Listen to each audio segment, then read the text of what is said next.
સહજાનંદ સ્વામી મહારાજની જય.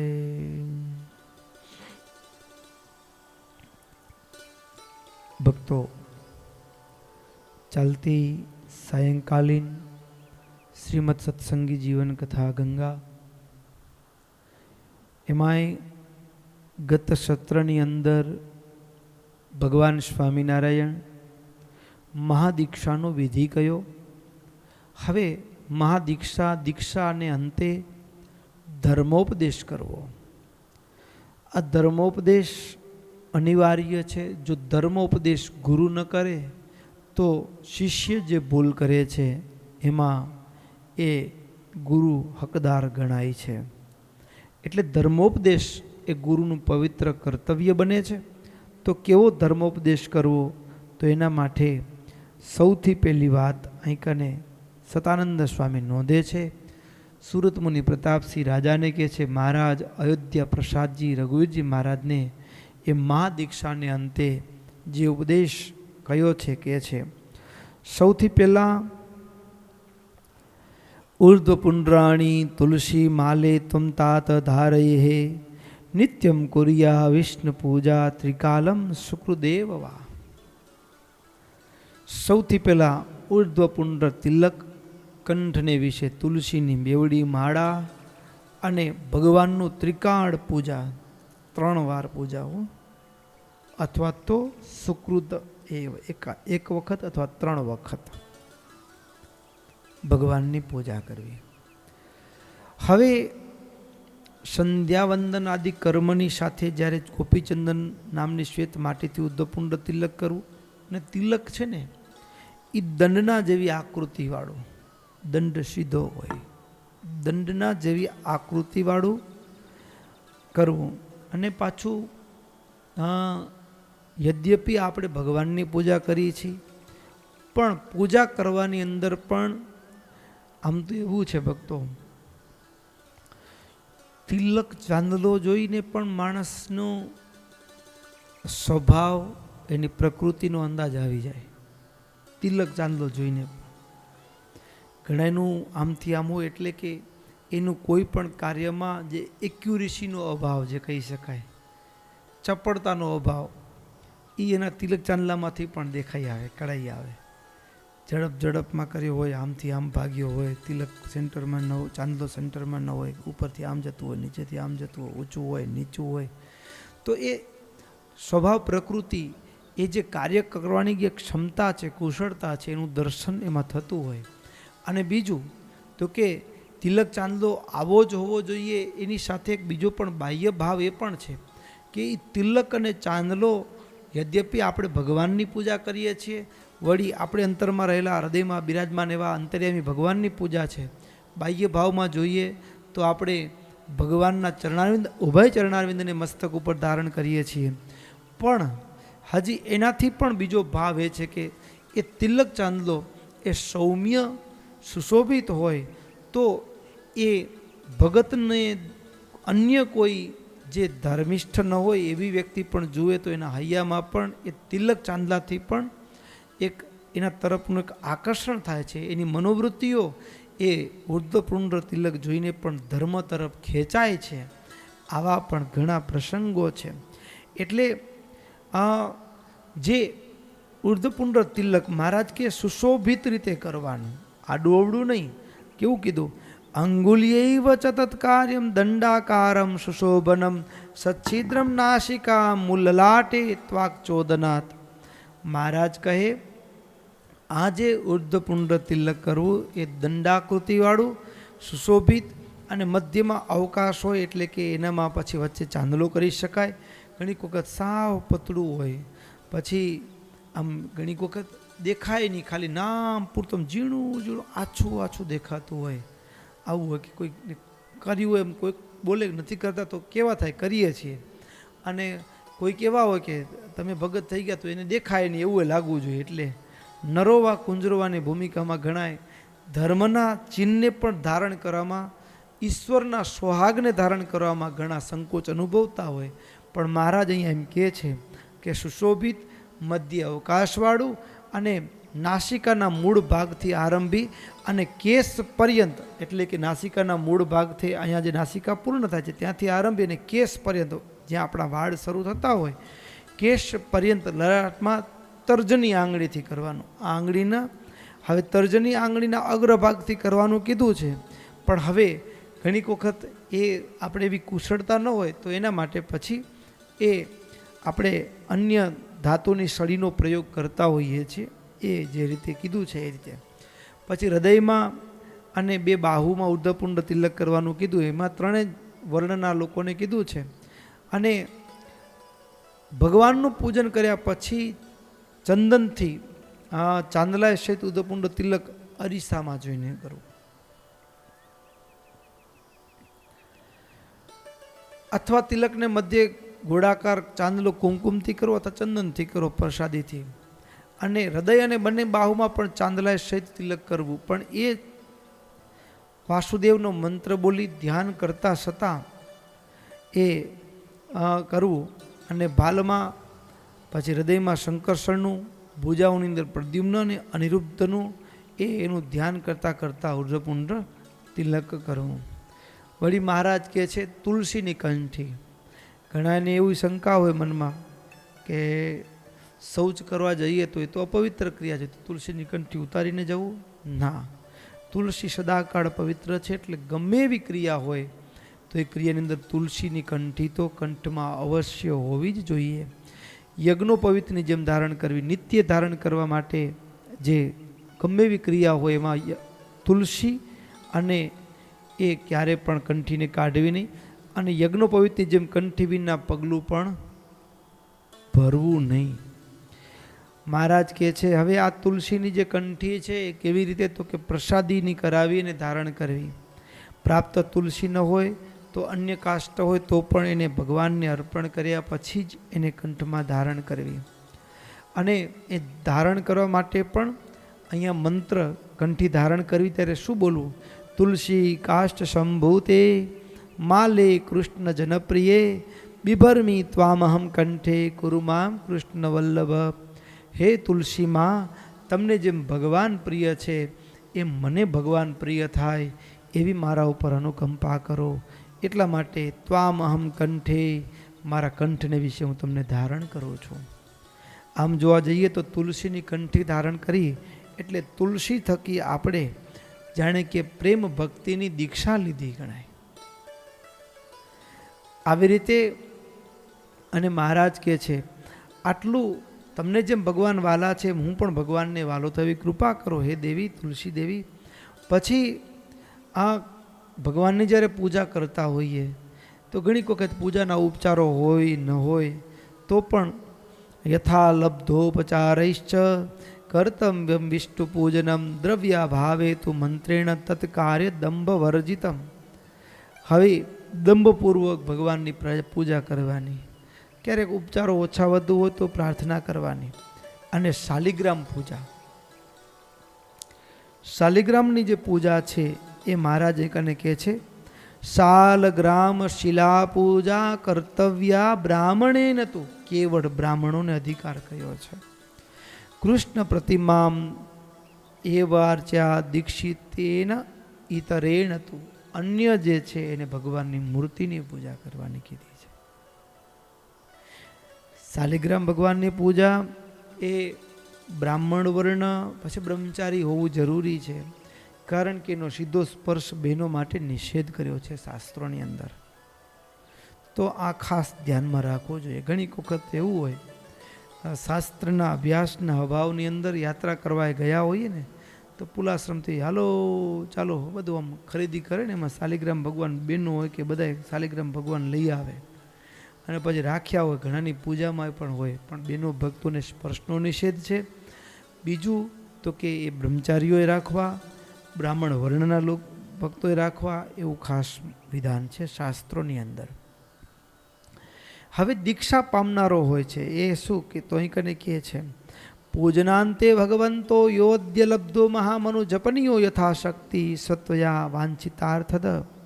એ જે ભગવાનની પૂજા શાલિગ્રામ ભગવાનની પૂજા તો એ પૂજા કેવી છે તો કે તમને જે મહામંત્ર મળ્યો હોય, આપણને જે મહામંત્ર મળ્યો હોય એ મહામંત્ર ભગવાનની પૂજા કર્યા પછી એનો શક્તિ અનુસાર જપ કરવો. જપ કર્યા પછી તો કે સમયની અનુકૂળતા પ્રમાણે યથાશક્તિ, આમ તો એવું છે કે જપ કરવો ને યથાશક્તિ દશમ સ્કંદનો પાઠ કરવાનો, એક અધ્યાય તો કરવાનો જ. આપતકાળ હોય તો એનો કોઈ એક અધ્યાયનો નિયમ નથી. એનો મતલબ એ થયો કે પૂજામાં શાસ્ત્ર અધ્યયન જરૂરી છે. પૂજામાં શાસ્ત્ર અધ્યયન અવશ્ય કરવું જોઈએ. પછી મહારાજ કહે છે ઘણીક વખત પૂર્વકર્મના યોગ્ય કરીને હોય, વર્તમાનમાં પણ ક્યાંક અજાણતા એવું કર્મ થયું હોય એના યોગ્ય કરીને પણ જોવા મળે તો શું તો કે ભૂત ભૈરવ આદિકનો દૈવ પ્રકોપ થાય તો ત્યારે શું કરવું તો મહારાજ કહે છે કાલી ભૈરવ ભૂતાદિ ભય ક્વચિદ ઉપસ્થિતે શ્રી નારાયણમેવ જપે ત્વમ પ્રયત શુચિ. એટલે કે પવિત્ર થઈ અને નારાયણ કવચનો જપ કરવો, પણ અન્ય કોઈ શુદ્ર દેવી દેવતાના મંત્રનો જપ ન કરવાનો. નારાયણ કવચ, અને નારાયણ કવચ એવું છે કે ગમે તેવો, કારણ કે ઉપાય કોણે બતાવ્યો છે? સાક્ષાત ભગવાને બતાવ્યો છે. એટલે એ ભગવાને બતાવેલો ઉપાય એમાં કાંઈ હોય કસર હોય નહીં. પછી વળી મહારાજ કહે છે મહાદીક્ષાને પામનાર એવો જે મુમુક્ષુ છે એ સાયંકાળે શક્તિ પ્રમાણે મહામંત્રનો જપ કરવો અને ભગવાનની કથા વાર્તા કર્યા વિના વ્યર્થ કાળ એક ક્ષણ પણ જવા દેવી નહીં. કથા વાર્તા સાંભળવી કે કરવી એના વિના. પછી ભગવાનની જે નવધા ભક્તિ છે, વિષ્ણુ કથાયા શ્રવણમ કીર્તનમ ધ્યાનમ અર્ચનમ કુર્યા નિત્યમ ઉદાસીન પ્રવૃત્તિ ખિલ કર્મસુ. એટલે કે ભગવાનની આરાધના વિના એ ક્ષણ જવા ન દેવી. ભગવાનની કથા, ગુણોનું કીર્તન, ભગવાનનું ધ્યાન, પૂજન, દંડવત પ્રણામ સતત પ્રવૃત્તિમાં રહેવાનું. કેવી પ્રવૃત્તિ તો કે ભગવદ પ્રવૃત્તિ.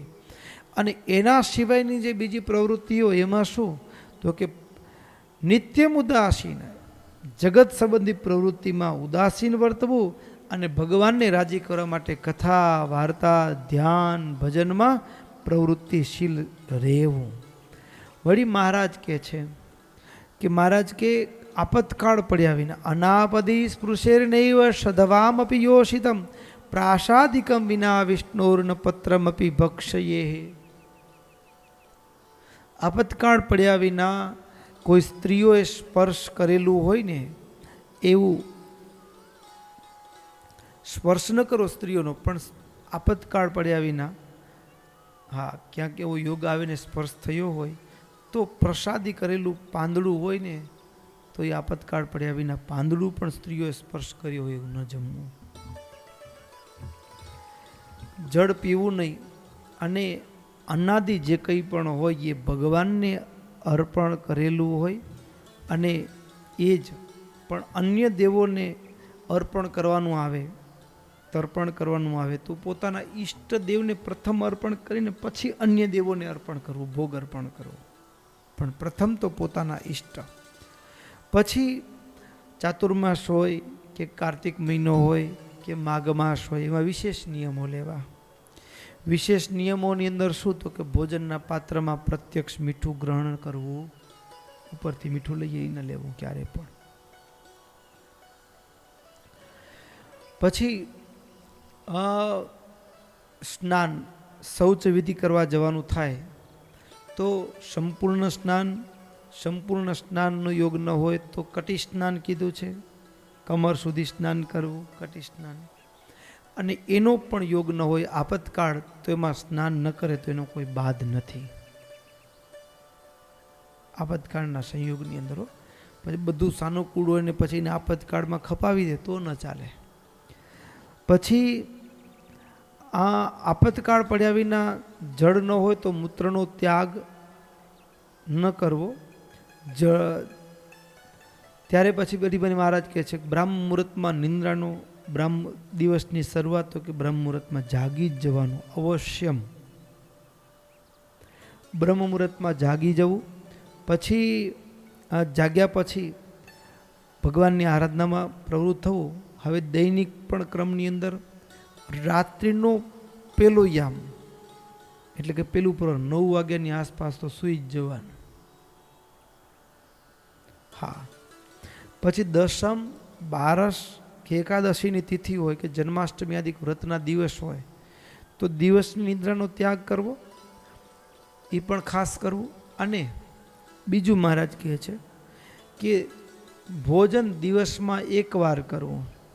મહાદીક્ષાને પામેલો એવો જે મુમુક્ષુ છે એણે એક જ વખત અન્ન લેવું, પછી એકવાર ભોજન લેવું, જરૂર પડે તો એક બપોરે લેવું ને રાત્રે લેવું. પછી 2 વાર ભોજન કરવું નહીં, પણ જો રોગાદિક આપતકાળ હોય તો એનો કોઈ બાદ નથી. પછી પરતંત્રપણાને લીધે, રોગની કે કોઈ પરતંત્રપણાને લીધે પણ ઘણી વખત રાત્રે કે દિવસે કે 2 વાર ભોજન લેવાય, એનો એ દોષ નથી. પછી પ્રેત શ્રાદ્ધ કે સંસ્કાર નિમિત્તે અપાતું અન્ન જમવું નહીં. જે શિક્ષાપત્રીમાં મહારાજે કીધું કે 12મું 13મું કે હોય તો એ પ્રેત શ્રાદ્ધ કહેલા છે, તો એ જમવું નહીં. પછી સમીપના સંબંધીના ઘેર પણ પ્રેતાન્ન કે સંસ્કારના અન્ન જમવામાં દોષ નથી. હવે દીક્ષા પામેલો એવો જે ભક્ત છે, એકાંતિક છે, મુમુક્ષુ છે, હવે ઘણીક વખત પરિવારના સ્વજનમાં માતા પિતા આદિક હોય અને આપણે એમ કે હું એકાદ 11મું 12મું 13મું હું નથી જમતો, તો ત્યાં ન ચાલે. તો સમીપ સંબંધમાં એનો કોઈ બાદ નથી. પછી જ્યારે શાસ્ત્રોમાં પ્રતિપાદન કર્યું છે એની અંદર પણ અનુસંધાનપૂર્વક દાન આપવાની વાત, યાત્રા કરવાની વાત, સેવા કરવાની વાત, આ બધાય કાર્યની અંદર પણ ધર્મનું પાલન તો ક્યાંય ચૂકવું ન જોઈએ. યાત્રા કરવા જઈએ તો ધર્મમાં શિથિલતા ન ચાલે. ત્યાં ગમે તે જગ્યા હોઈએ તો પણ સ્વધર્મનું પાલન તો અવશ્યપણે કરવું. પછી ભક્તિ વિના વ્યર્થકાળ જવા દેવો નહીં. હવે પોતાના આત્માને એ સાક્ષી રૂપ માની, જાગ્રતાદિક 3 અવસ્થાનો સાક્ષી માની, સ્વામી માની, અને એ જે આત્મા છે એને પ્રકાશક જાણવો, અને એવી દ્રઢતા કે હું તો આત્મા છું, હું તો આત્મા છું. ન જાયતે મ્રિયતે વા કદાચિન નાયમ ભૂત્વા ભવિતા વા ન ભૂય. ભગવદ્ ગીતાનો જે શ્લોક છે, અજો નિત્ય શ્વાસતોયમ પુરાણો ન હન્યતે હન્યમાને શરીરે નૈનમ છિંદંતી શસ્ત્રાણી નૈનમ દહતી પાવક ન ચૈનમ ક્લેદંત્યાપો ન શોષયતી મારિત. અરે હું તો કેવો છું, તો કે અજર અમર છું, કોઈ મને મારે એનાથી મરું એવો હું નથી. અરે જળ ભીંજવી શકતું નથી, અગ્નિ બાળી શકતું નથી, શસ્ત્રોથી કપાય એવો હું નથી, કપાઈ જવું એવો. હું તો એનાથી અલિપ્ત છું, અછેદ્ય અભેદ્ય અજર અમર એવો છું, સનાતન છું. એવી રીતે પોતાના આત્માનું વિલક્ષણપણું દ્રઢ કરી, દેહથી પોતાના આત્માનું વિલક્ષણપણું દ્રઢ કરી અને હૃદયને વિશે બ્રહ્મની ભાવના, પરબ્રહ્મની ભાવના કરી. કેવું અદ્ભુત કીધું, આત્મના બ્રહ્મ રૂપેણ વિશુદ્ધેનાક્ષરેણ ચ કૃષ્ણમ એવ પરમ બ્રહ્મ હૃત્પદ્મે ચિંતયે સદા. સંત એવ સદા સેવ્યા તદુકા નિયમા તથા પાલનીયા પ્રયત્નેન બ્રહ્મચર્યાદયસ્ત્વયા. મહારાજ કહે છે પોતાના આત્માને વિશે બ્રહ્મની ભાવના કરી, અક્ષરની ભાવના કરી, મારે વિશે પરમાત્મા અક્ષર બ્રહ્મની ભાવના કરી, મારે વિશે પરમાત્મા રહ્યા છે, અને મારા હૃદય કમળમાં એ ભગવાનનું હું સ્મરણ કરું છું, ધ્યાન કરું છું. એવી રીતે ભગવાનનું અખંડ સ્મરણ કરવું, બ્રહ્મ ભાવે ભજન કરવું. અને હવે સંતોની આજ્ઞામાં ભજન કરતા થકા પણ નિયમિતપણે એ બ્રહ્મચર્યનું પાલન કરીને સત્પુરુષોની આજ્ઞામાં સંતોની સેવા કરવી અને ચિંધેલા માર્ગે ચાલતા રહેવું, પ્રયત્નપૂર્વક નિયમોનું પાલન કરવું. અને અંબરીશ રાજાની પેઠે આવી રીતે જે મહારાજે કીધું, અમે કીધું છે એ પ્રમાણે વર્તતો હોય એ અમરીશ રાજાની પેઠે અમારો આત્મનિવેદી ભક્ત ગણાય, અન્યથા નહીં.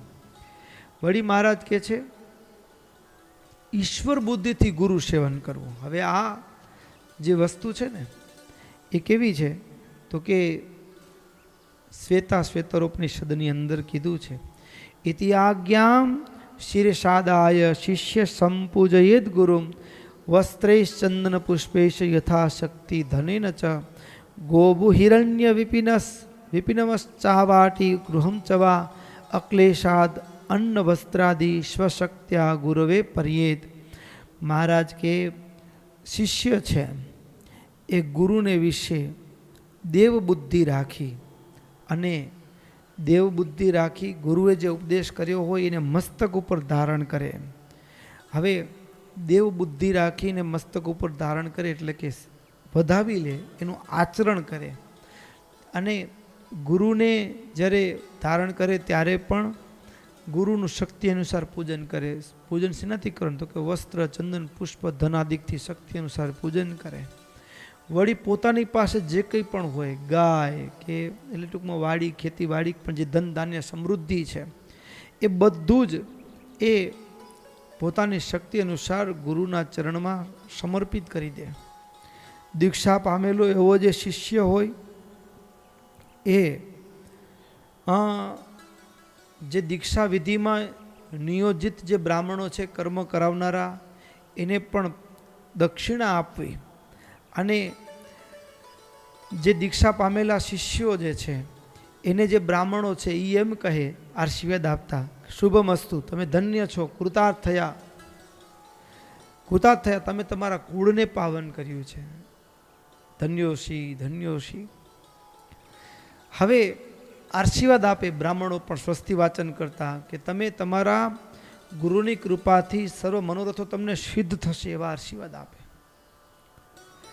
અને અહીં કને કહે છે આશીર્વાદ આપે ત્યારે એક વાત બીજી તો કે ગુરુના માધ્યમથી તમને જે તમામ સુખ છે ને એ સુખ છે, એ સુખનું મૂળ તો ભગવાનનું ચરણારવિંદ છે. એની ચરણારવિંદ તમને ગુરુના માધ્યમથી ચોક્કસ પ્રાપ્ત થશે. એટલે ઇન્દ્રિયોમાં સંયમ રાખી ગુરુની આજ્ઞામાં સંયમિત રીતે ગુરુનું સેવન અવશ્ય કરવું જોઈએ એવો બોધ એ દીક્ષા વિધિમાં નિયોજાયેલા જે બ્રાહ્મણો હોય, વિધિ કરાવનારા હોય એને છેલ્લે એ પણ આશીર્વાદ આપતા કે તમે ગુરુની આજ્ઞામાં રહી અને ભગવાનને પામશો એવા આશીર્વાદ આપે. હવે આ જે યાત્રા છે મહાદીક્ષા પામ્યા પછીની જે જીવન યાત્રા છે, અધ્યાત્મ યાત્રા છે, આમ તો એવું છે કે ભક્તો લડાઈ બે પ્રકારની છે, એક બહારની લડાઈ, બીજી ભીતરની લડાઈ. એક અંદર પણ લડાઈ ચાલે છે, દોષોની સામે, સ્વભાવની સામે લડાઈ ચાલે છે.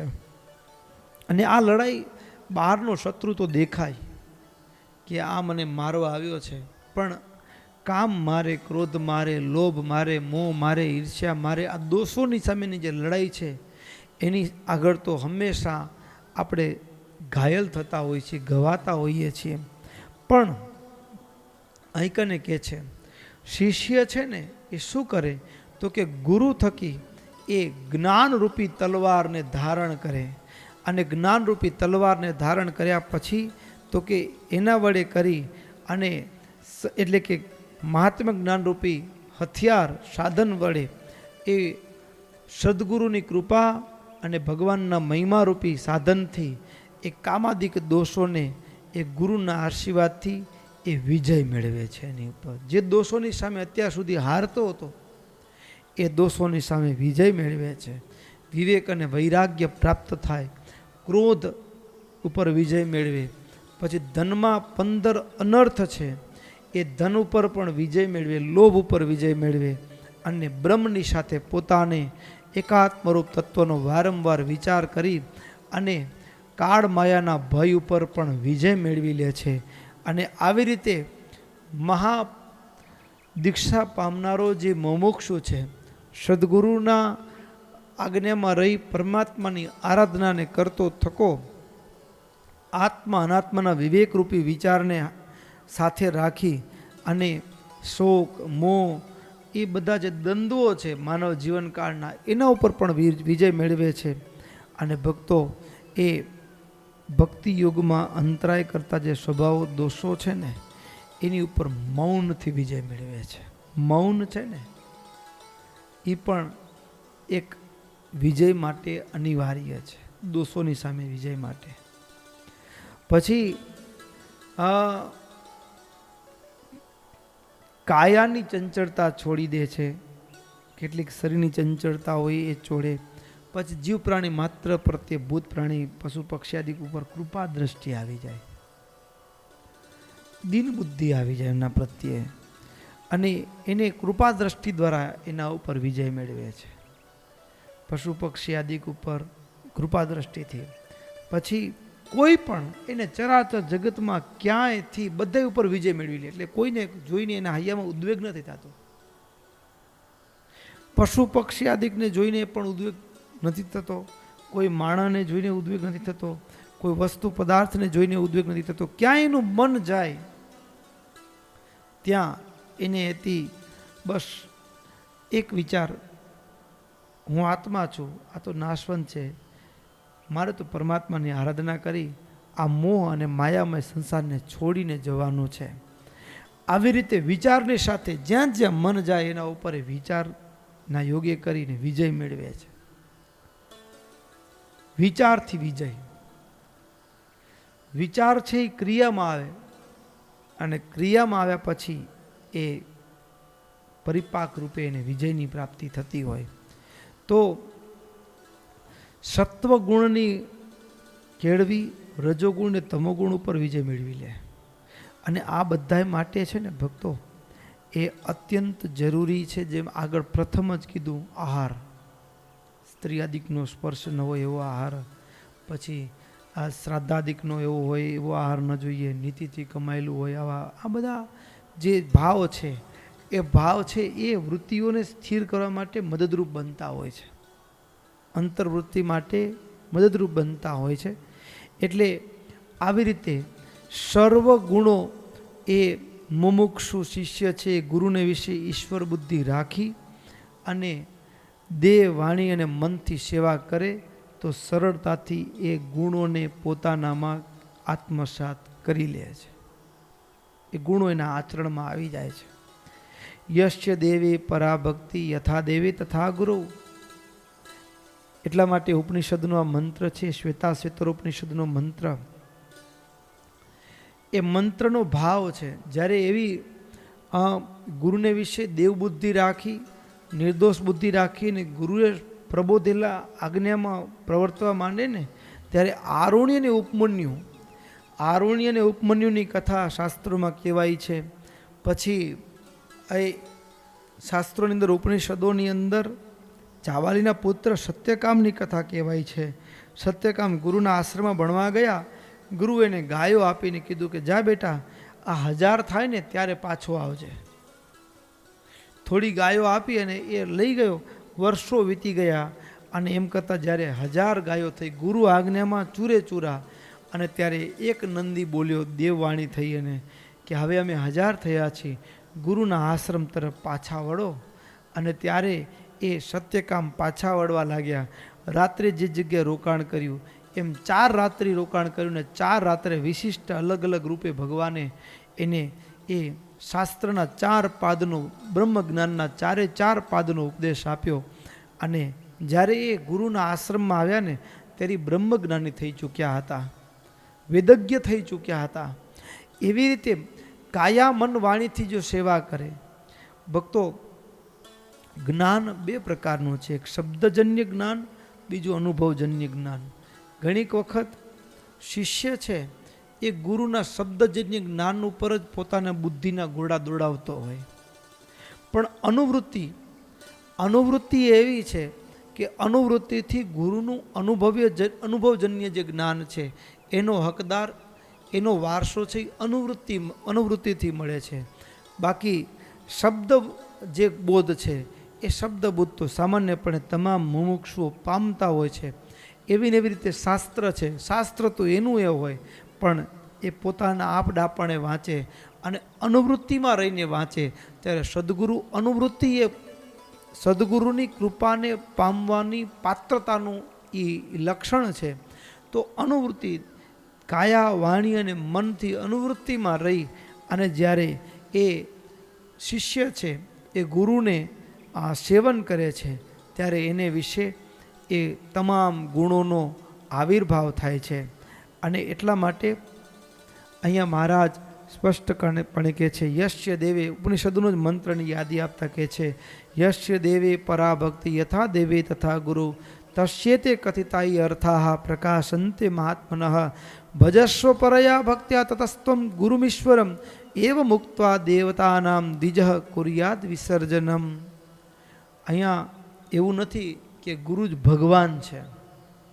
ઘણીક વખત આ શબ્દનો અર્થ લોકોની અંદર ગુરુને ભગવાન માની લેવામાં થતો હોય, પણ જેવી રીતે ગુરુને વિશે બુદ્ધિ છે, દિવ્ય બુદ્ધિ છે, આ ભગવાનને વિશે દિવ્ય બુદ્ધિ છે, તો ગુરુની જે ભગવાનની પાઠ પૂજા અને ષોડશોપચાર પૂજા થાય, ષોડશોપચાર પૂજા ગુરુની નથી કરવાની, પણ જેવી પરમાત્માને વિશે અલૌકિક બુદ્ધિ વર્તે છે એવી અલૌકિક બુદ્ધિ ગુરુને વિશે વર્તતી હોવી જોઈએ. અને એ અલૌકિક બુદ્ધિ, અલૌકિક ભાવ, દિવ્ય બુદ્ધિ એને વિશે, પરમાત્માને વિશે પણ પ્રેમ ત્યારે જ થાય કે જ્યારે એને સદગુરુમાં પ્રેમ થાય. અને પ્રેમ થઈ સદગુરુના વિશે અનન્ય પ્રેમ થયા વિના એ ક્યારે પણ પરમાત્માને વિશે સીધો પ્રેમ કરવા ચાહે તો થઈ શકતું નથી. કારણ કે સદગુરુ શું કરે તો કે સદગુરુ જ એ પરમાત્માને વિશે જોડવાની ભૂમિકામાં કાર્ય કરતો હોય, પણ જો જીવ સીધો જ આપ ડાપણે પરમાત્મામાં જોડાવાનો પ્રયાસ કરે તો એની વૃત્તિ વ્યભિચરી જતી હોય છે. કારણ કે એ સદગુરુના સહાય વિના, સદગુરુના સથવારા વિના આપ ડાપણ કરેલા પ્રયાસની અંદર માયાનો ભેગ ભળતા વાળ લાગતી નથી. અને એનો કોઈ દાખલો હોય આગળ વખતો વખત કથામાં કીધો છે. અને ભરતજી સદગુરુના સથવારા વિના એ પરમાત્માને પામવા નીકળ્યા તો એ માયા બળી ગઈ, એની ખબર પણ ન પડી. એટલા માટે કહે છે કે ગુરુ ભગવાન નથી, પણ ભગવાનની પેઠે એને વિશે અલૌકિક બુદ્ધિએ યુક્ત એની આમન્ય રાખી એના શબ્દોને ધારણ કરીને જો શિષ્ય અને એની તન મનથી, દેહ વાણી મનથી જો સેવા અનુવૃત્તિ જાળવે તો એ ગુરુ છે એ એને પરમાત્માને વિશે પ્રેમ જેવો જેમ છે તેમ કરાવી શકે. અને પરમાત્માને વિશે પ્રેમ કરાવે અને એ ગુરુ એને પરમાત્માને વિશે જોડી અને ભગવાનના ચરણનો અધિકારી બનાવી દે છે. એના સિવાય પ્રથમ પ્રેમ, પ્રથમ હેત સદગુરુમાં થાય. અને સદગુરુ સાચો એ છે કે એ સદગુરુ એ પોતાના શરણે આવેલો જે મુમુક્ષુ છે એને ભગવાનમાં જોડી દે. તો ભગવાનમાં જોડી દે.